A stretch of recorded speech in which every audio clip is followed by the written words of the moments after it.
What's going on, YouTube? Welcome back to the best show on a Friday night. Welcome to Hockey Stick Talk Nation with me, your host, Dan. And unfortunately, we got a little bit of bad news tonight as Kyle and Seth, both their internet are down right now. So we've been trying to get it up and running. They might pop in once they get it up and running, but for now, it's just going to be me running the show tonight. And I might do what we did last time and put the link down below. And if anybody wants to join, they can join. So, hope everyone's having a great Friday. Hopefully, we can get Seth and Kyle back up and running. I know I've been talking to them, and a poll is down for Kyle and Seth. His whole apartment building went black. So, we'll see. But thank you all for being here for this Friday night. It's a pleasure to have all you guys and girls in the house. So, as always, let's go through and say hi to everyone in the chat like we always do.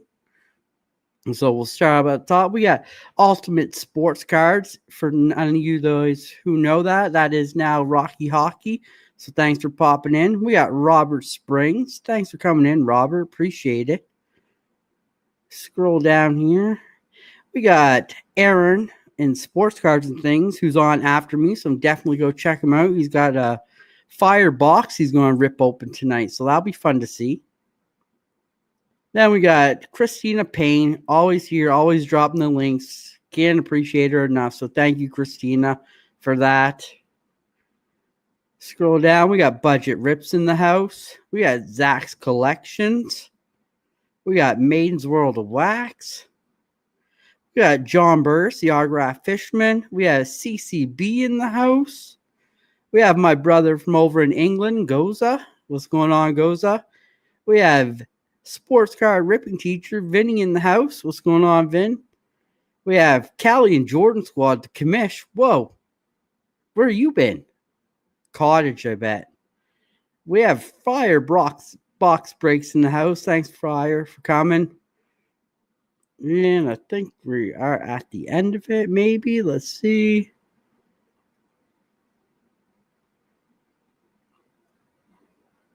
Yeah, we're there. So thank you all for coming tonight. Appreciate it. And like I said, we'll give it a few minutes, but if they can't pop in, we'll drop the link in the chat and you guys can join if you want. Always have a pleasure if you guys can join and talk some hockey. Let me just get the chat up here and running. Just bear with me, guys. So while we get this up and running, why don't we give a big shout out to our sponsor, and that is Tsunami Hockeycards. So if you like buying single cards or you're looking for a PC player, go check him out.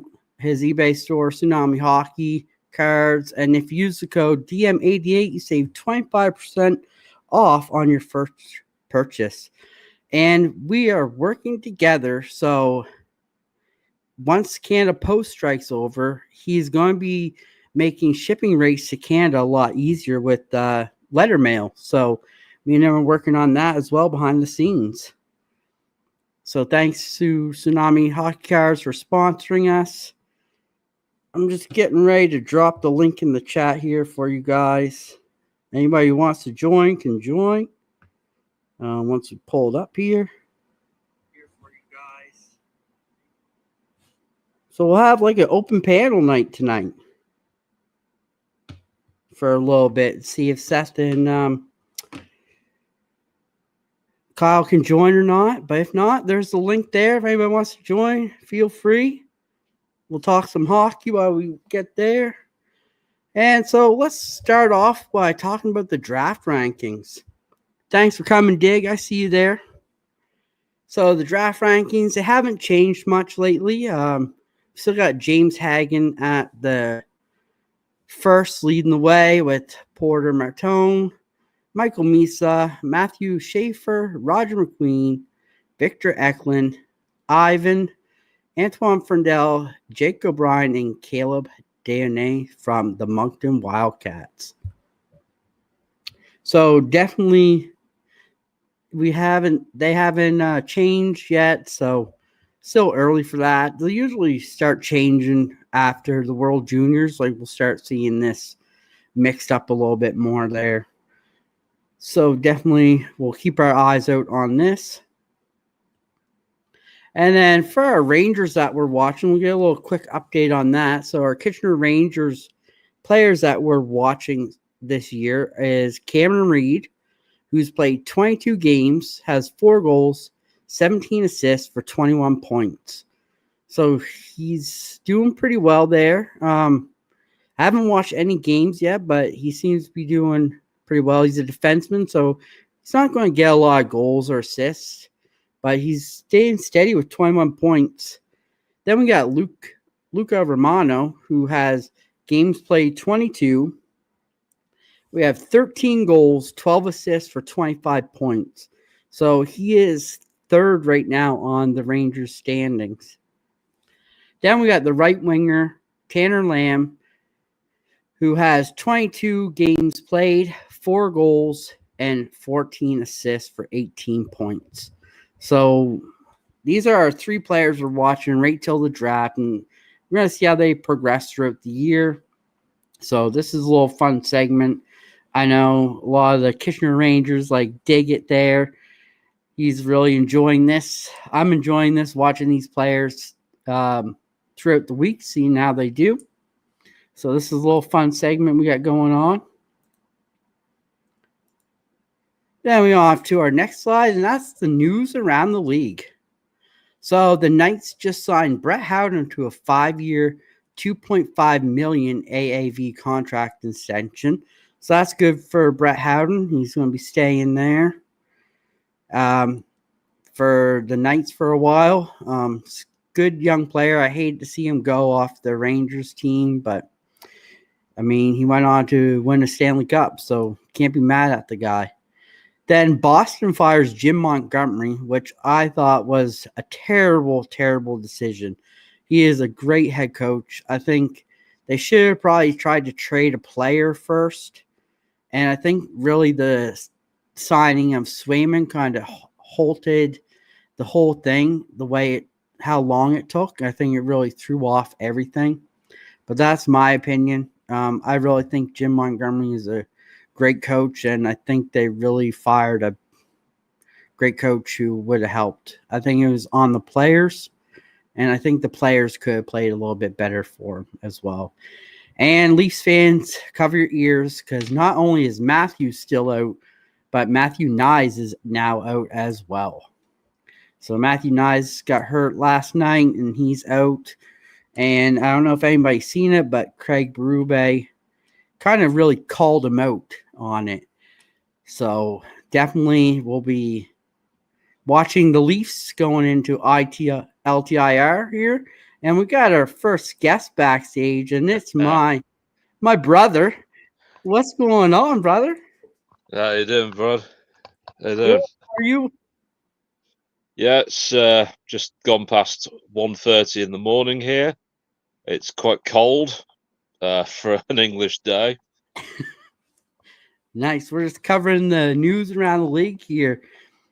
Then we got Ovi is out 4 to 6 weeks with a broken leg, so that's going to halt the catch to Gretzky quite a bit. Yeah, it definitely is. Obviously, Ovi has been piling on the goals lately, and obviously, with regards to his career, it's been pretty exceptional. And he's been the only player in the last 25 years to get anywhere close to the target of Gretzky. Yeah, definitely. And it's going to be interesting to see how these Caps play now without Ovi. Well, they've got quite a few experienced hands still. Obviously, they still have, even though Oshie's out still, I think. Yeah, Oshie's out still. But, I mean, the surge of Dylan Strome has really helped out that Capitals team. Yeah, definitely with Strome. And Connor McMichael, who's a goal per game right now. Yeah, he's on a 10 or 12 game goal streak right now. Yeah. I'm surprised that he's actually lasted this long at the Capitals. When he started, I thought he needs someone to back him up a bit as a youngster, but he's come through this season more than I thought he would. Yeah. And then we're on the watch for Crosby's chasing his 600th goal. He could get it tonight against the Jets. Oh, yeah, definitely. So that'll be interesting. That'll be interesting to watch that, see if he can get it tonight, especially against a Canadian team. I know it'll probably mean a little bit more to him. Yeah. Then we got the Calder Cup contenders. This one is actually, I thought there'd be a lot more, but Logan Stankoven standing out really. Then Michikov from Flyers and Macklin Celebrini. But I knew Macklin was going to be there even with the injury. But I really think this is Logan Stankoven's to run with. Yeah, I think Celebrini, it's more just the hype that's been around him for quite a long time. And even, obviously, Michikov at the Flyers. Obviously, this season, the Flyers haven't had the best of starts. Yeah. But Stankovic, as you say, he looks like he's going to run away with it this time. Yeah, no worries. But then we got next. And this one is, I hope he gets it because Fleury's moving into third on the goalie games played list all time. So I really hope he gets this. Yeah, he should do. Obviously, his last season with the Wild, it's obviously he's been a great ambassador to the game, and obviously he should hopefully get it tonight. Well, hang on, when are the Wild playing tonight? Tomorrow, I think, aren't they? Tomorrow. Yeah. But yeah, so that'll be, I hope he gets it too. And even if I know he has a cup, but I think this would be another great accolade to check off on him for him as well, to put him in Hall of Fame contention. Yeah, definitely with Hall of Fame contention because he has had a few Stanley Cups, obviously with the Penguins. So yeah, he should be in there, at least in the conversation, and in at least 6 years' time. And then tomorrow night, which this is long overdue, Joe Thornton is set to have his number 19 retired by the Sharks. Yeah, it's been long overdue. I know Jumbo Joe's been been out of the game for a few years, obviously off the ice. And to be honest, the Sharks should have retired that by now. That's going to be a nice ceremony that I'll be tuning into to watch that, to see how the Sharks do it, because that's a young team, so that'll bring a lot of the older fans back into it as well. Yeah, definitely. They need something to celebrate because the Sharks haven't had anything to celebrate since 2019. Yeah, that is true. Then we got Kirill picked to win the Hart as the most valuable player, which I can see this happening. Kirill is on, he has 73 points right now sitting on this year. Yeah. The closest to him is at 49. That's phenomenal by Kirill. Obviously, he comes in a few years ago and we're expecting great things of him in a Wild team that has got very good players, but just with obviously Parise and God, I keep forgetting the other guy that had a 13-year contract. Yeah, the 13-year contract he was, along with Parise. Oh, their captain, Spurgeon. Oh, is it? Maybe. I can't remember. It's one of the two. It's one of the two of them. But yeah, obviously with the two heavy contracts are out of the Wild. Obviously, Kirill's now flourished. Oh, Freeze and Suter. That's who we're thinking. That's it, Suter. I couldn't remember. I might have a jersey of his. I don't know. But no, so that's the news around the league. There wasn't a whole lot of news around the league this week. Besides the Jim Montgomery firing, which really caught me off guard, and I don't know why Boston would have fired him. I think I would probably trade a player first. Yeah, definitely. And it's always the coach to go. Yeah, definitely. There was one piece of news I actually read just an hour ago on Instagram. It's been announced by the Kraken. Unfortunately, your favourite player is out with injury for a bit. Yeah, Eberle. I saw that. So that sucks. The captain's already out. We have John B in the house. Thanks for coming, John. Appreciate it, buddy. No problem. Oops, sorry. So I know is Ovi out for 4 to 6 weeks. Yeah, with a broken leg. That's not good for my fantasy team. You got to hit the old waiver wire. No, thanks guys for popping on. Appreciate it. Yeah. So no, our Rangers are doing pretty good. Couple of shit in the bed games, but yeah, Flames. Oh, the Flames was just nuts. I know that we were close anyway. We were 2-0 down. Then we bring it back to 2-2, and then obviously we have the Calgary third goal, which had to be obviously challenged by Laviolette because effectively he thought he saw a hand pass, but the ref then obviously saw the video, and it was effectively, it looked like a deflected, obviously off the glove, and I can't remember if it was Uyghur or Shangovich that was near it. Yeah, might have been one of the others. I can't remember. Then the game that they shit the bed to Buffalo. The amount of expletives that I said when I saw the score in the morning, I couldn't repeat. But then you got John's Flames over here who are tearing it up. Dustin Wolf looking like freaking Carey Price right now. Oh, I know. I love Dustin. And then he got his stick because he looks up to Quick. So Quick signed a stick for him. Said he's going to be following his career. So, but yeah, the Flames are just red hot right now. Yeah, they've been that way all year so far. Hopefully keep it up. Yes, sir.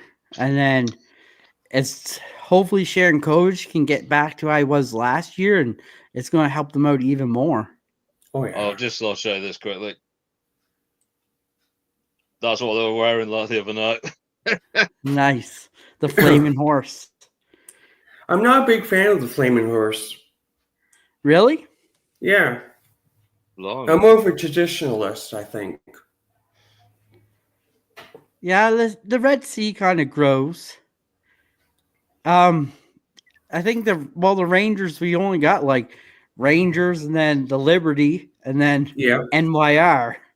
So it doesn't really change a whole lot. Yeah. And obviously the New York ones as well before. Yeah.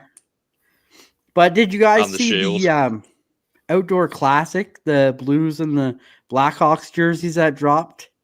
Yeah, I did. Blackhawks is great. I think they look dumb. I think they could have done a lot better. Blues, I'll give you that because it just is the worst Blues jersey I've seen ever.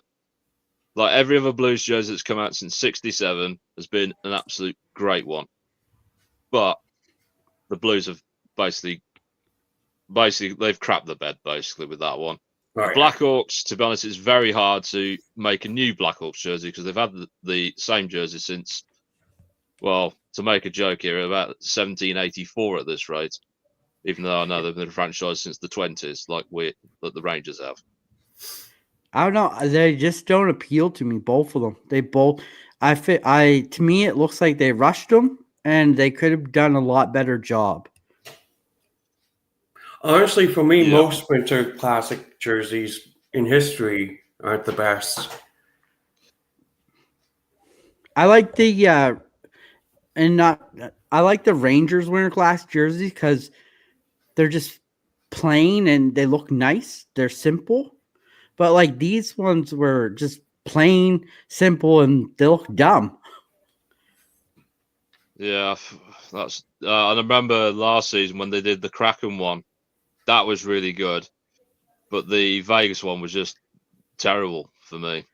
Yeah, like step up your game, jerseys. Come on. Like this is where the outdoor games especially is where you could draw a lot more people in if you could make the jerseys like pop more. Yeah, definitely. The problem is with the title of Winter Classic and Heritage Classic, you've got to try and make that jersey look classic but absolutely brand new at the same time, which is not easy. And obviously, No, the it's Stadium not. Series is just the Stadium Series is literally where you can just go wild with your jerseys, really. Yeah, and then too, if we're going to do Heritage Classic, we should wear the old Heritage jerseys. Yes. And I Yeah, think basically a sweater type. yeah, like the old, like from the 60s or the 50s, like bring those back if you're going to do the Heritage Classic. Yeah. But that's just my thoughts. They just didn't appeal really to me. I thought they were rushed and they could have done a little bit better job. Yeah, But they yeah. should have done a better job, to be honest. Yeah. But hopefully it's learning curve because it is Fanatics doing it now. Yeah. I do think the jerseys that Fanatics did look good. I will give them that. Like the regular jerseys. Coming in, I thought Fanatics was going to do horrible at it from looking at the baseball jerseys and the pants. Yeah. Like I was iffy. But definitely I think they did a good job for the regular jerseys. But if we're talking jerseys, the PWHL jerseys look sick. Yeah. Oh, yeah. Yeah, they look really good. And I love that they tried new colors. It's not your traditional colors. Like they got like light green and like a light blue and burgundy and all that stuff. Yeah. So I think that's really going to make them pop. Yeah. So, Dan, what do you think of the New Jersey jerseys? Oh, God. They are terrible. Like, and then I think they just ran with it to make fun. So they got the jersey, then they got the hat, and it's just like, come on. Like, I know you're like trying to get to young players, but like jersey, hat, like no. I sadly have both of them in my collection, and I still say the jersey is the second worst jersey in the NHL. You can guess which the first one is, Dan. I can tell you that. The Islanders, but I will say this though: the Islander Fisherman is probably one of my favorite jerseys. Yeah, I do have a Ziggy Palfy one, funnily enough, which is an authentic, actual team issue one. Yeah, I do like those jerseys. To me, that should be the Islanders jersey. Yeah, but all I'll do is literally when I see an Islanders fan in one, I'll just shout, "We want fish sticks," at them. I might get punched in the face, but what do I care? Yeah, no. But I know the PWHL jerseys, though. I really do like the Montreal one, the Victor. Mm. I think that one looks really nice. And I'm a Rangers fan, but the New York Sirens, that jersey looks terrible. Like, it looks terrible. Like, you could have done it so different many ways, but I still like them. Like, I love that they went to different colors with them and everything. I think it's really going to make that game stand out because I'm a huge advocate of women's hockey. Like, huge. Yeah, and sadly, as a big jersey collector of over 200, I still haven't got a women's jersey in my collection yet. But hopefully I'll get a Sirens jersey at some point. Yeah, and like I honestly like watching the women's hockey a little bit better than the men's. Because they have some real good talented women players. Yeah, they do. A lot of players the last season was just unbelievable. The amount of times I watched it on YouTube. And these women can play just as good as the men, sometimes even better sometimes. Yeah. But it's really great to see that more women and girls in particular are literally getting into hockey more and more over the years. Well, we still need to obviously keep going across the world to keep obviously women's hockey going, really. David. David said, "You don't need to like the New York team." Oh, dear. Well, I mean, it could be worse. It could all be Leafs fans. Oh, Or do you mean the Penguins Maple fans. losers? Poor Penguins fans. Like, the whole team's up for sale. Like, every player is available for the Penguins. I'll just call them the pensioners these days. Well, Malkin and Crosby are over 35. And so, like, the only one that's not untouchable for the Penguins, and they said it, is Crosby. Everyone else is free game. So, sorry, Penguins fans, but I have a feeling you're going to see Crosby want to go out. As bad as it sounds, if they keep on this losing streak, I think we're going to see Crosby want out. What are you guys' thoughts on this, John? You got any thoughts on that? I just want to see Crosby go out as a Penguin. I'm not a big Crosby fan, but yeah, I wanted to see him as a Penguin. Goza, you got thoughts on it? I think just like John, Crosby will just retire as a Penguin. I don't think he will move on, to be honest, anywhere, unless he really wants a new challenge. See, to me, I think this is pushing him to go to Colorado with McKinnon, his buddy. For one last that would be the only cup other run. team that you go to, but just for one last cup run. I don't think it'll be now. I think it'll be like the last year of his contract type deal. He'll be like, okay, I gave my time. And I know Pens fans will want this because they'll want to see Crosby hoist another cup because he's going to retire Penn. That's why he's going to retire, no matter what. He could leave that city, come back, and they would still bend over hands and knees and pray for him. Well, Colorado just has to save $8.7 million for the cap. Yeah. So, and they can trade or whatever for him because Dubas is a terrible general manager. So they can trade Dubas a 4th round pick and something. He'll probably take it. So, but that's my thoughts. I don't like Dubas. Never did. I don't think he's a great GM. I really don't. I think Ron Haxall is better. Because at least Ron put the pieces in place for Crosby when he had the teams. And I think the next coach we see that's going to get fired, and hate to say it, is Mike Sullivan from Pittsburgh. Mm-hmm. I think he's the next to go. But my biggest thing here is we got Calgary doing hot, but let's just take a minute. Let's talk about the Wild. Like, where did this come from? All they needed to do was give Kirill Kaprizov more ice time, and this is a Kirill that you're getting. Like, that's all we had to do. Just, Kirill, here's more ice time. There you go. Look, he's in the Hart Trophy run now. Like, if this is all they had to do at the beginning, I think we'd be talking about a whole different Wild team here. Oh, yeah, for sure. And yeah, like, definitely.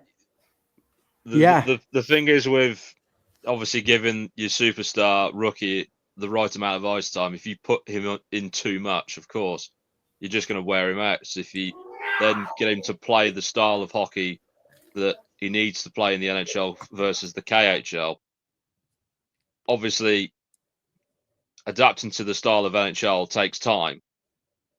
Even if you have the class and skill of Kirill himself, it does take time. And then you have to then think, right, if he's more used to it now, give him more ice time. But obviously with all the other players that he was playing with to start with, and then they've moved on, traded, free agency, whatever. And now he's got more ice time this season. And look at him now. And obviously with the injuries he's had in the past seasons as well, that's not exactly helped his case, but he's still a precocious talent. Still I'd say, we haven't seen the limit of Kirill yet. There's still more to go. And this krill is a totally different beast. Like if I was opposite team playing him, I'd be worried. I'd be putting my best defenders on him, trying to slow him down. It's probably not going to work, but how well he's tearing it up. But you got to try to do something to slow him down. And I seen Dig had a question here. What's going on with Mika? Dig, this is what we call Mika being Mika. So once we get past December, Mika will start playing, oh, I got to play hockey, so I got to score goals. And then he'll go on this run till we get to the playoffs, and then you'll see Mika drop back down again. Yeah, definitely. Definitely, unless someone shoves a bluebird at him. Yeah, this is our Rangers. We see this every year from Mika. This is why no one picks Mika for fantasy hockey. That's why I try not to. Well, Dan, actually, I got something yesterday that you, Sticks, David, and any other Canadian would appreciate. I actually got mail yesterday. Wow. Okay. From Canada Post? No, from Apple Express. Oh, nice. From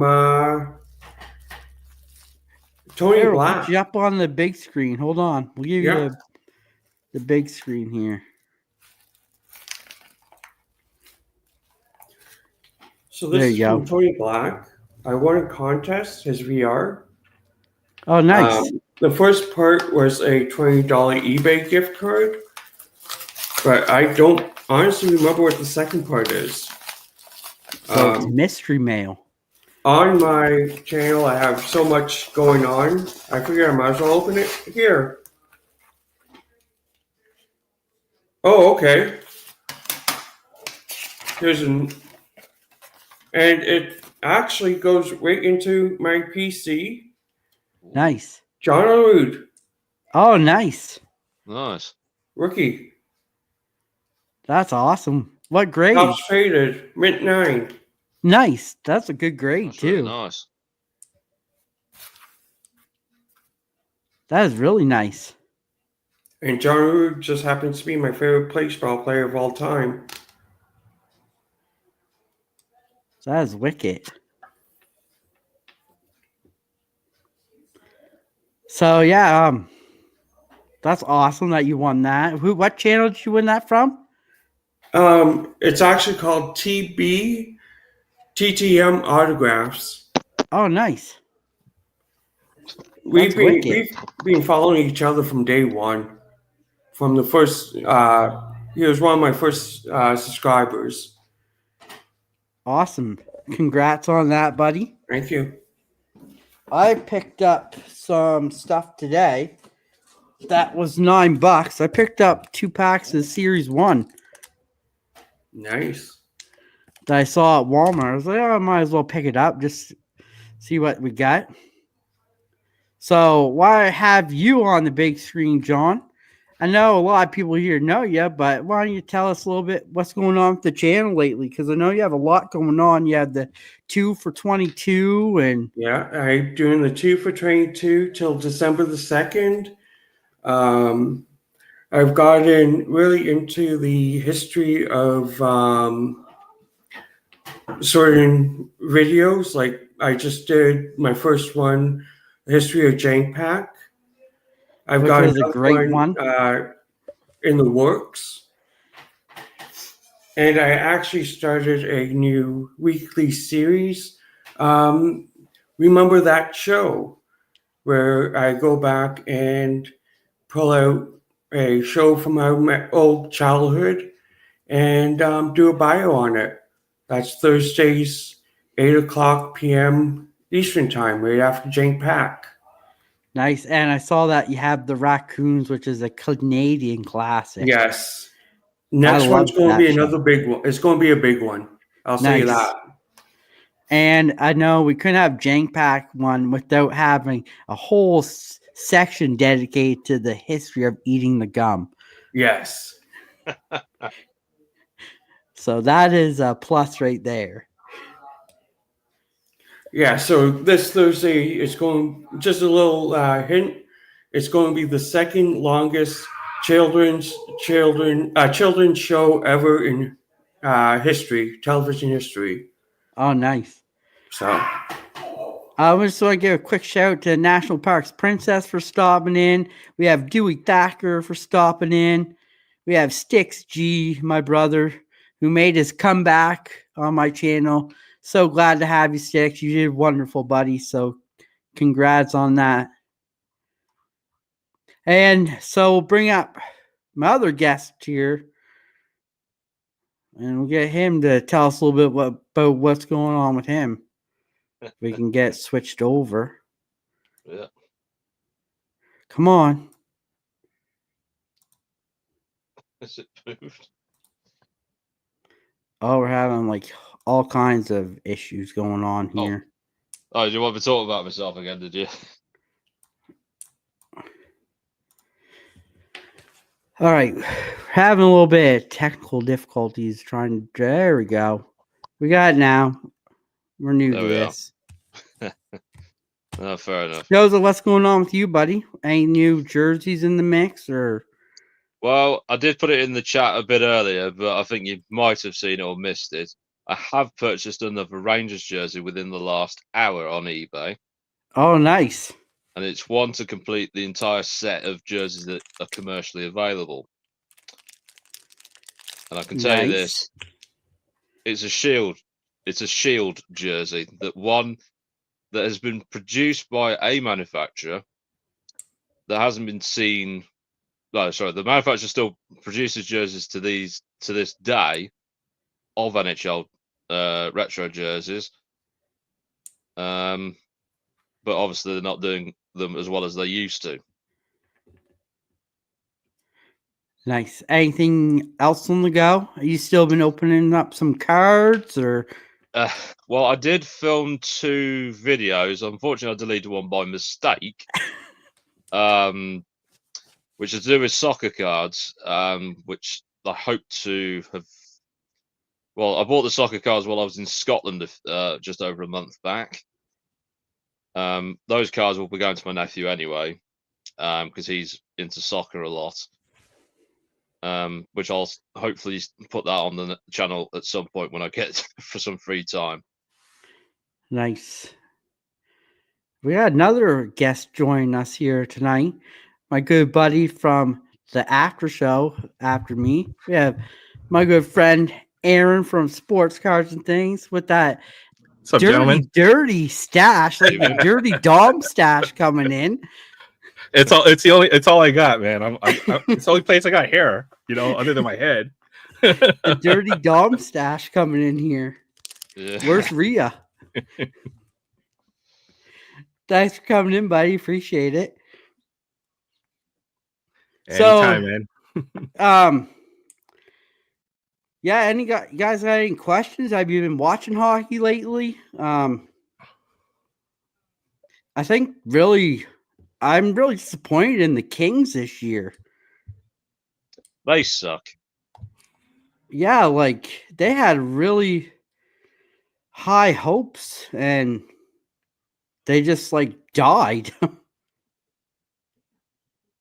Yeah, they're just, to be honest, a lot of people have been expecting the Kings to have left off from where they did last season when they got into the playoffs. This season, they've just not had, I think, the team chemistry that they had last season. Obviously, with a few changes in mind, as you'd expect, but the Kings just are completely sucking this year. Yeah, like I was shocked, like the amount of good teams last year and then how they really crumbled this year. But I mean, that's the injury bug too. Like you get hit by the injury bug on preseason, that's it. That's your season. And I really think the NHL should cut down preseason games. Maybe by like 2 or 3, because I think it hurts them in the long run. Yeah, I think they should cut down a bit on the preseason, to be honest. Like a lot of the sports in the States should, in a way, look at preseason and think, how many can we realistically get away with using? Obviously, MLB, they do a lot, obviously, spring training wise. Of course, they got the NBA obviously playing games during you got the Cup now during the regular season, as well as the preseason games, the Summer League, and obviously the Global Series games that they've got as well. Yeah. And then we got Aaron here, and I don't know if you know this, Goza, but Aaron's a huge Ducks fan. It seems the Ducks just follow him around no matter what pack he gets. Boom, Mason McTavish autograph, or boom, Trevor Zegras numbered card. We'll see. We're still picking a team, Danny. I think the team picked you. But the Ducks are in the running, that's for sure. I think the team picked you there, but I think it's hard for hockey. I mean, how long is the preseason? It's like preseason's like 7 games, 7 or 8 games. Yeah. I think with hockey, since it's a contact sport and the teams play so deep, right? You don't play with just 5 or 6 guys, right? You need 20 guys for a hockey team. So that probably has something to do with it. Those guys are all at risk of getting injured. Whereas, basketball, they're not going full speed. Baseball is a non-contact sport, and American football, it's all about it's tryouts for the depth players. The starters don't play. So hockey seems to be might have to go one of those routes. I don't know which though. And then speaking of football, what about the Giants releasing Daniel Jones? Inevitable. Big move. I think it's to be expected. Obviously, he hasn't performed up to expectations, but man, the Giants are a mess. I think I don't know if very many players could succeed in that position. Right, that's the other part. That's part of the equation. But I think he'll catch on somewhere else as a backup, if I had to guess. Jerry Jones probably signed him. Yeah, I don't know if they have any money after they gave $70 million a year to Dak, so that's a big problem there. Jerry Jones has deep pockets. He's probably got the cash right here in hand. Here you go. Mm-hmm. For sure. We'll see the Giants too. The Giants only have, I think, 1 or 2 more wins than the Giants, if I'm not mistaken. They're either 4-7, or do they have 3 wins? I can't remember. It's either or. So none of those teams are doing very well. Yeah, and then so a couple of surprise hockey teams too this year. I can't think of it right now off the top of my head. Let me think. Oh, Utah. That's a huge surprise there. I thought that was going to be they're going to be terrible for the first year because the new move, try to settle in and everything, but they've came off on a hot start with Dylan Gunther just tearing it up. And then another team that I've been watching, the Canadians have slowly been kind of creeping back up there as well, which is good to see because I love to see the battle of Toronto and Montreal, especially when it gets the hype that it should around it, because that brings in a lot of fans. And then you got Nashville Predators, who are actually starting to come around now too, which is great to see because for a minute there, they were talking about blowing it all up, but they can't because they have too much money. Yeah, I was reading about that. The Predators, that they had such a great offseason, but they've had such a slow start. Do you think they'll manage to pull themselves back into form by playoffs? Or oh yeah, you can slowly see them. It takes a long time for when you get all these star players, they all got to kind of gel in like 2 or 3 months. So it takes them a little bit to start getting used to playing with each other. So like now you're starting to see Nashville figure out who should we pass to on the power play to shoot and who's the quarterback. So now we're starting to see them figure that out. And honestly, once they figure that out, look out because this team is going to come steamrolling. So it's all about chemistry then. Yeah, think? When you have like a lot of stars and they all need puck, they all got to start talking and communicating, and we're starting to see that now. And I mean, look out because once that beast gets rolling, there's no derailing that train. I feel basketball is almost pretty similar, but hockey seems to be twice as fast as basketball, where the guy needs to be there already. He can't be cutting, and he's got to be there. And it seems like you need that chemistry, almost that ESP, to know that player is going to be there, or their responsibilities. And if they're all veteran guys that they signed in the offseason, hopefully they're smart enough to figure it out. At least that's what you would hope. So yeah, and then you got Tampa Bay, who's I thought they were going to lose a step, but they gained a step with all these players that they brought in. But like having Vasilevsky does not, or helps them a lot too, because that's a caliber goalie, and as long as you have a Vasilevsky in the back behind the net, you got a chance at every game. So, but yeah, and then Toronto.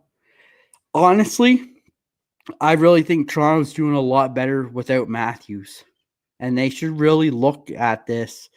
I know the Toronto fans don't like to hear this, but honestly, they should really look at this. Maybe Matthews is not a great fit there. Why not trade him? Get good stuff for him. Like, you'll get a ton for him. You'll get the first round picks. You'll get a star player, a prospect, or even like a goalie if you need it. So I know he's one of the most talented scorers, right? But it seems like they have a lot of other good pieces, right? And if it could be possible that there's some guys waiting in the wings. So maybe that is the best way forward for Toronto. I mean, a lot of people are saying Marner, trade Marner, but to be honest with you, Marner's tearing it up without Matthews. So is Matthews the link that's really holding Toronto back? It's like, if you Toronto fans really think about it, he could be that piece. Like, trade him. You got a great team. You got great. I mean, I would trade him and bring up Easton Cowan. Easton Cowan is tearing up the OHL. He is number one in everything right now for OHL. Like, trade Matthews. Easton Cowan can easily replace him. Easily.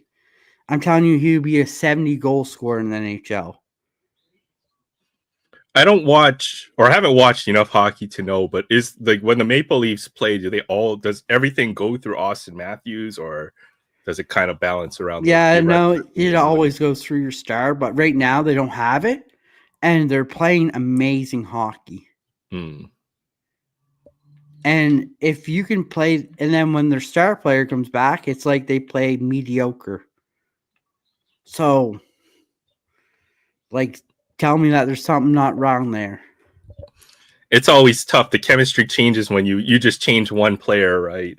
Yeah. And if they're expecting, well, maybe when they have Austin Matthews, they just lean on him a little bit more, and it's not for the other players to take the initiative, right, when they're playing. So yeah, could be maybe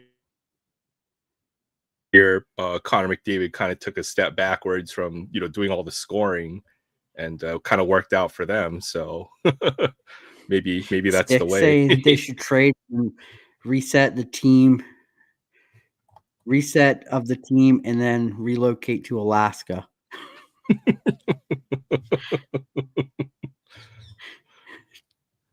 CCB says you don't trade a 60-plus goal scorer, once in generation player. You would never hear the end of it. Yeah, but that's what they said about Gretzky. And what did the Oilers do? So you can never say never. I've learned that. You never say never. I mean, they say Crosby's untouchable, but I can guarantee you if the right price came around, Crosby, I'm sorry, you're gone. I can't see him as anything other than a Penguin, so I don't know about that one, but you're probably right. I can, because you get to the point in your career where you just don't want to keep losing, and I think maybe not now, but I think maybe in a year or two, if the Penguins keep losing the way they are, he'll ask for a trade, and I mean, you have to honor it. That guy gave you everything as a Penguin. You cannot be mad if you ask for a trade to go win one more cup. If you are, you're being selfish. Because would you Yeah. rather see the guy be happy, or would you rather see him like playing down and not playing or not giving it his all because the team's just losing around him? Yeah, I I know think it's a as little a different. Well, if you see one player in the same uniform every year, oftentimes they'll just choose to retire instead. I think, you know what I mean, versus try to go with another team. It's like seeing Brett Favre in a Jets or a Vikings jersey. Oh my goodness, it's unthinkable until it happens, right? So yeah, definitely. like Aaron Rodgers is better off retiring than going to play for the Jets, in my opinion. You know, so he might just hang it up if that's the case. But hopefully, maybe. I mean, I if mean, there's an opportunity, do you think as he'll a still? Maritimer, I would love to see Crosby, Marchand, and McKinnon go on a one team together for one last run as a cup and make them align as the Maritime line on whatever team. I think that would be the most wonderful thing ever. Just to Be see three interesting. Nova Scotia kids on the same line win a cup and hold the cup up together. That'd be pretty awesome. And then we got rumors. Bedard's not looking so hot, folks. What do you think about this? I told you all. He's gonna struggle. It is his sophomore year, and sophomore slump is a thing. You know, the kid's like what 19 though, so he's got time to figure it out. But they're not they're taking him away from center. They're going to move him to the wing. Mm-hmm. And if anything, for some people who haven't played hockey, center is the most hardest position in hockey because you have to play 200 feet. So you have to skate with the puck to go try to score, and then you have to skate your ass back because you have to defend. So you're like a third defenseman back there. So center is the most hardest position to play coming into the league, especially in the NHL where they're quick. Like one move and that other guy's around you. So I think moving Bedard to the wing, I think actually might be a lot better for his career. I think so too. You know, just from what I've seen, he's just a prolific scorer, if anything, right? He's a very flashy player. But if he's got to play on the defensive end, nobody really talks about whether he's got the talent to play on the defensive side. What do you think about that part of his game from what you've seen so far? He can't play defense. That's the one thing that's holding back. That's why I don't think he should have been drafted as a center. He should have gone as a winger. I think being a winger, he will excel more as a winger because he doesn't have to defend. He stays up on the blue line against the other team's defenders and just follows them to keep them from getting the puck. And all Chicago has to do is feed him the puck and he's gone. He's got the breakaway. He goes. So I think Bedard as a winger is really going to benefit him and his career. And he'll be almost like an Ovi. I can guarantee you he'll be almost like an Ovi on the wing. On the playoff or power play, all he has to do is get into Ovechkin's office, as we call it, and boom. Because the shot on the kid is unreal. I'll give the kid that, but he's got to take away the flashiness and just play. If he just plays, he'll be amazing. Yeah, he's got so much on his shoulders, but I think the big question is whether he has the mental fortitude and the right mindset to be able to play and to handle that pressure.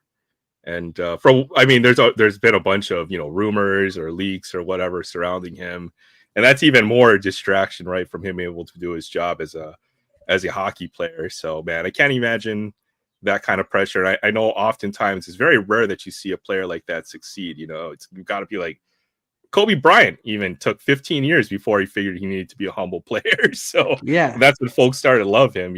So even some of these other guys like Sid Crosby had to earn his way, to get the reputation that he has, and a lot of them, right? So we'll see. But to me, like, still out. And this is maybe just an old school way of thinking, but if you keep doing these flashy plays, you're going to get the attention of an enforcer, and that guy's going to plow you over, and that's going to make you think, okay, maybe I should stop. Or it's really going to hurt you in the long run. Like, the Crosby concussions. He wasn't a flashy player by any means, but an enforcer saw him, boom, hit him, right? And that took away, 2 years of his career from all the concussions I got from that. And I think if Bedard doesn't, or if he can settle down the flashiness and just play, he's going to be like Ovi. I mean, Ovi came in the league thinking he was hot shit, and then he did the fire celebration and everything. But his teammates really got after him after that and told him, like, stop. I think folks are, as a fan, I actually, there's a balance, right? Because you want to see some fun celebrations. You want to see them having fun on the ice, playing the sport, or on the football field or basketball court. I think celebrations are fun. Even flashy play, I love flashy players. Don't get me wrong. You see something that you've never seen before. Man, it's really good from a fan perspective. But I can see where you're coming from. If you've played the sport and you play with a guy, who's like, this is the best player on his team, and everything around practice is for this guy. The coaches do anything for him. You're just wondering, will I ever get to be on the court? What are you going to work on my skills or stuff like that? And I think that goes for all of his teammates and stuff. He's got to prove that he can be the leader of that team, and there's now no resentment among that. There's good chemistry. So he's got big shoes to fill. Hopefully he'll mature into that position is all I have to say. I think if Jonathan Toews was still playing, I think he would have been a great leader for Bedard to really follow. Jonathan Toews was, in my opinion, one of the best leaders in hockey. He led by example, and he is one of my hands down favorite players. They called him Captain Serious for a reason. He was very serious on and off the ice. He held the people accountable, and his play on the ice just spoke volumes. He did not give up on anything. He was one of the best 200-foot players, centerman, that you've ever seen play the ice. And I think, if Bedard had him as still there to kind of lean on, I think Bedard could be next Jonathan Toews. Mm-hmm. But, that's my opinion, and everyone has their own opinions. And that's why hockey's so great, because we all have our own opinions, and we can all speak to it. And then by the end of the day, you're all still, it's just a game. You got to go out and have fun. It's like I tell the kids I coach. You can play serious, but it's a game. It's like I tell them every game, go out and treat it like you're playing pond hockey. How many passes do you pass to people on pond hockey? You're passing 100 times, and then when you finally get that goal, you all come together and celebrate. Heck yeah. So that's what it's all about. It's just, at the end of the day, you're just play pond hockey. Have fun with it. And I think a lot of these NHLers really just got to have fun with it. Go out and have fun. Yeah, you're getting paid to play the game. But if I see them having fun out there, it's going to get me more engaged too. It seems like from what I've seen, the hockey players are more, they seem way more passionate about the game. I feel like that's lost in other American professional sports. It's just, this is a business. We're here to do our job, or they get paid big money and then they don't even want to play it. Yeah. And that's the other thing. I think the money overweighs everything. Yeah. Because if you watch guys the last year, they're contract, you see them playing a lot more harder. Big contract year, yeah. The next big contract, and then when they get it, you see them play like crap for the next 2 years, and then their contract comes up again, and you see them playing harder again. Yeah. I was just thinking about that. The guaranteed money in sports is really, it's killing it. You love that player, and then the dude gets paid. He gets the bag, so to say, and then he's just you loved him when he was doing things for your team, and then it just doesn't seem like they put in the same effort for some of these guys, you know. Yeah, some So, do. Like I don't know you what see the the answer to this spark problem in is. some of them. Like I'll use Patrick Laine, for example, is a good one. When he got traded to Montreal and opening night, he couldn't play because he's hurt. But they zoomed in on him when they announced his name, and the whole Montreal stadium stood up and clapped, and you could see the spark come back in Patrick Laine because he almost brought him to a tear because he loves the game so much, and being there in that Canadian market just really brought something back into him. And I think when he comes back and plays, you're going to see a total different Patrick Laine because he's going to enjoy playing. Mm-hmm.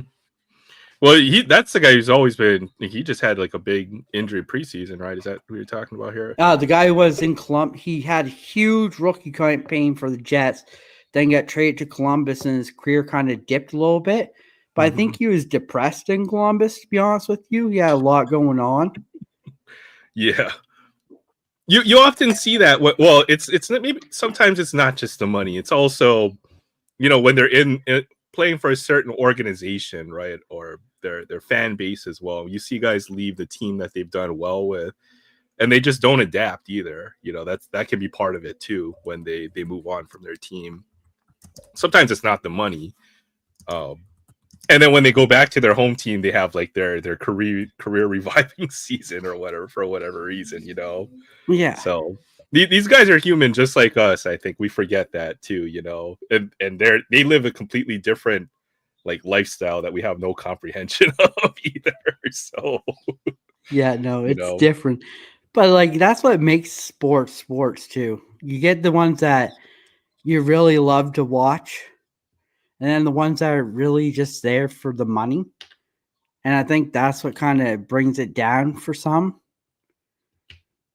Like I think you're seeing the extreme for basketball. You know, the contracts are so huge in basketball right now. Like everybody's getting stupid money to play, and like, you know, you got guys who refuse to play back-to-back games, you know, or load managing. They might only play like 20 minutes on certain nights. They're not even trying to win the regular season games, and it's ruining the competitiveness of the sport. You know, if they're only going to play 55 games, you know, it's crazy. You're seeing some teams just having absolute terrible starts. So, and like the whole issue with Joel Embiid and the reporter, and now his teammates are calling him out. I heard he's calling out his teammates now. He's gonna go and quote unquote find the snitch now. So Wow. I saw that. It was like somebody posted a comment. It was like Paul George DMP injury, and then it had the next one, Joel Embiid DMP looking for snitch. It's like the money drives them differently. I don't think really hockey has that problem quite yet. No. It will. When the money gets bigger and bigger, you can start to see it, but not so much as the other sports yet because the numbers aren't quite there, I think. And at least that's my opinion. The funny thing is, like, when the NBA was starting to do these super teams, hockey already had super teams before the NBA, if you really think about it, because hockey had, like, your Connor McDavid, your Leon Draisaitls, and then you add in somebody else, super team, right? Like, hockey's has already been doing the super teams before the NBA or any of these others. But, like, they do it, they have to be in the cap with it. NBA and stuff, I don't know if they have a cap, but they can just, here's like $400,000. Here's another 400. Let's just build this super team. Well, the NBA, you need 3 players. You only have 1 ball. You can't have 5 superstar scorers because there's only 1 ball. And then they're going to play about 35 minutes a night. Well, they might play 30. They should play about 30 to 35 minutes a night. Whereas hockey, you know, your top players might only be on the ice for 1/3 of the game or a little bit more, right? Around 25 minutes from what I've. Yeah. You can have a superstar lineup in hockey, but you need that depth to have a winning team, right? Definitely. Yeah. Basketball, you know, you get 3 guys who are going to dominate the ball. They can carry you, and that's been the prototype for the NBA is have 3 max players, and then everybody else are built around those 3 players. Although that's changing real quick. Now you want 5 guys who are just like you want to be the Celtics basically. It's like every sport. Whatever team wins, that's what they got to build their team to be next year. Mm-hmm. That's what everyone's striving to build their team to be. Yeah, it's like whoever wins that league, cup right? or championship that year, people are trying to make that team their team. Well, hockey, you could have different. There's still a good amount of strategy, right? Like a team like the Kings does not play like the Maple Leafs, right? So on, right? So they can, or teams still have individual style, at least in hockey, where at least for basketball and football, the team, everything looks the same. All the teams look like they play the same almost, Hockey is they resemble their head coach. So if their head coach is a defensive coach, you're going to see the team play a lot more defensively structured. Where if their head coach is more about offense, you're going to see the team be more offensively driven. So like a good example is the Oilers. They're all offense. They're go, go, go. They're not defense. Where you have Peter Laviolette and the Rangers, they're more of a defensive structure team. So everything comes through their defense. So as soon as they set up the defense, that's when the offense will start flowing. Where the Oilers, it's not about the D, it's about get that puck and then go. Oh man, it's not about the D. I was about to say that's what she said. I missed my chance right there. So what you got going on tonight? Tonight we're gonna rip a box SP Authentic 2020-21. So there's a lot of good young gun, or not young guns. There's a lot of good future watch autos we'll be hunting. So Kirill Kaprizov, Lafreniere, Oettinger, Stützle. So hopefully we hit one of them. That's the hope tonight. And I've had this box saved away for 1 year. I put this away. So the anniversary of 1 year, I'm gonna rip this one open. Oh, nice. Nice. I'm gonna open up a pack here tonight while we got you. So we'll open up a pack of Series 1 I picked up. We'll get good luck, man. It's a good set. We'll get the ball rolling for Aloha Fridays tonight here. See what we can get. I tell you now, if we get a Bedard, I have the scissors waiting. I'll be sure to send that one. I know I pulled the base Bedard out of the Series 1. So yeah, Neil Pionk. We got Logan Couture. Here we go. We got Will Cooley on the Rangers. Shout out to Julie Farnham. We got Brock Faber. Julie's in here. I seen her. Shout out to Christopher Works. Thanks for coming on Wednesday, Christopher. It was a fun night. We have Darnell Nurse. Oh, we got a good young gun here. I'm going to save that for the end. This is one of my favorite players, too. Good young gun favorite player. No, just joking. Have a good night, John. Thanks for popping on, buddy. I appreciate it. Night, John. We got from the Aaron's Ducks, we got Frank Vetrano. That would be going to Aaron. We got Slabkowski from the Canadians. Shout out to Sticks G. We got Jordan Kyrou from the Blues. We got Alex Tuck from the Buffalo Sabres. And our first insert, Aimbots. Shout out to Maiden. We got Elias Pettersson. That's a pretty cool little insert. So shiny. Julie Rempe. I don't know. You're going to have to wait to see, Julie. Speaking of Mr. LTIR, we got Austin Matthews. And the last one, it's a young gun. One of my favorite players for Team Finland for the World Juniors. If anyone can take a guess who they think it might be, let me know. And I'll tell you, and then we'll see if someone can guess it. It's from Finland, so Bedard's automatically gone out of it. So don't even think it's him. Any guesses? I'll give you a hint. He plays for Winnipeg Jets. See if someone has a guess.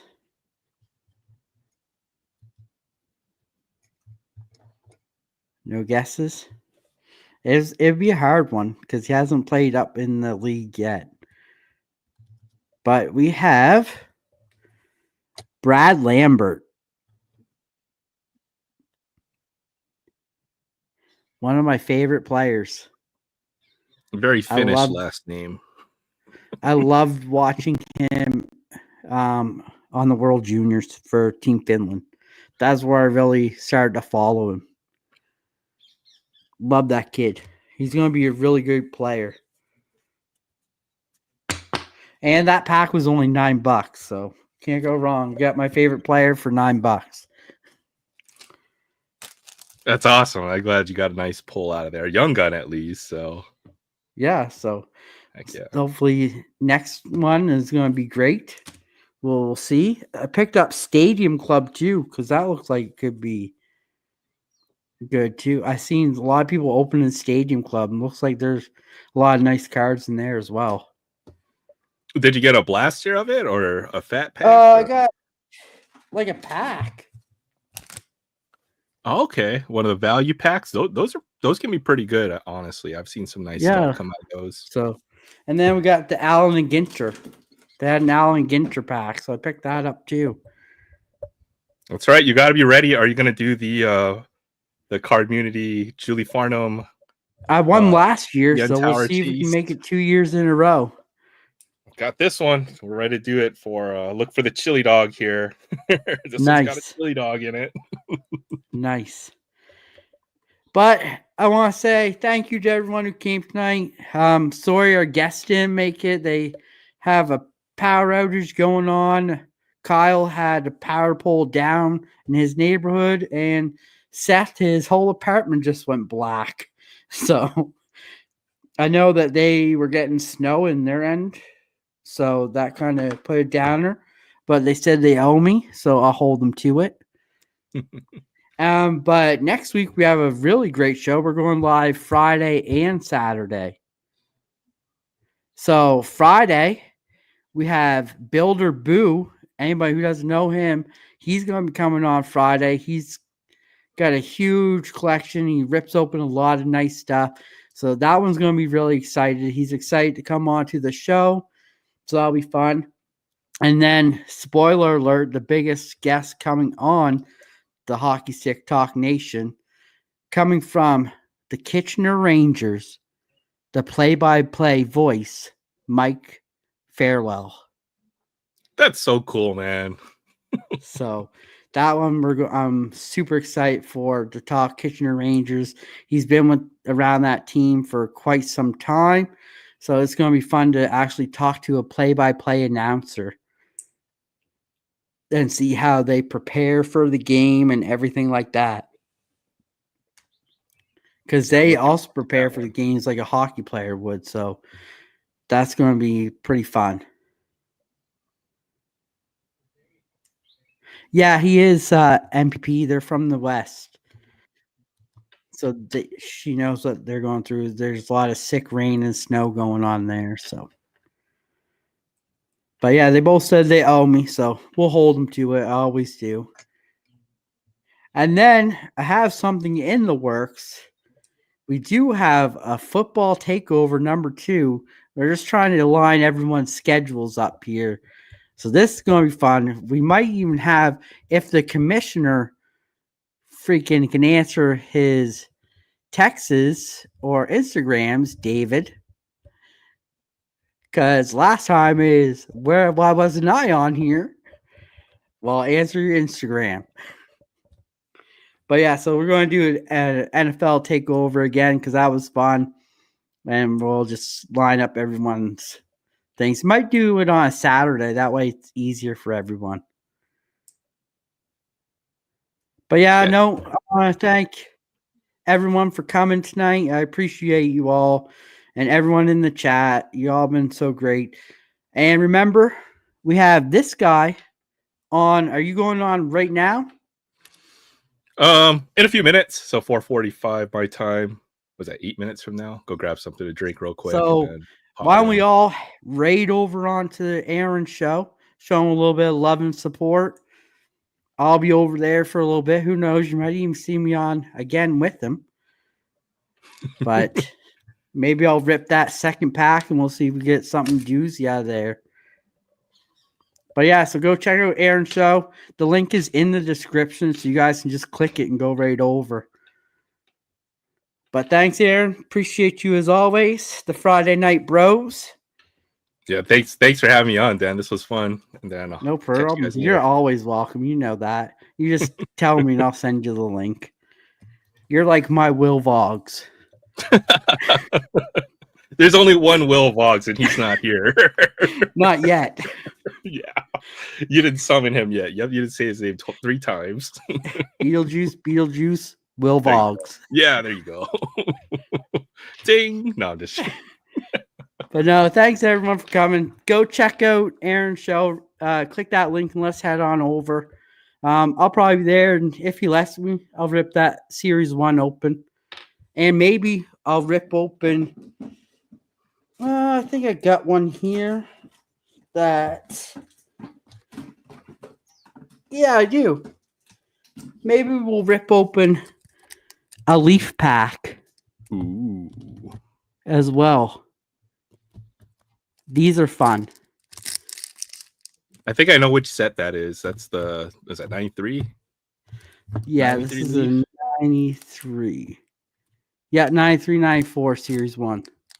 Yeah, those are fun. It's a nice set too. I love them. But yeah, so we'll see you over at Aaron's show. And I thank you all for coming. Have a great night, and we'll see you next Friday for Hockey Stick Talk Nation with my special guest, Builder Boo. And then a Saturday night special for Hockey Stick Talk Nation with my other special guest, Mike Farrell of the Kitchener Rangers play-by-play. So thanks, everybody. Have a great night. Get over to Aaron's. What are you waiting for? Go. Get going. See ya. Good night, guys.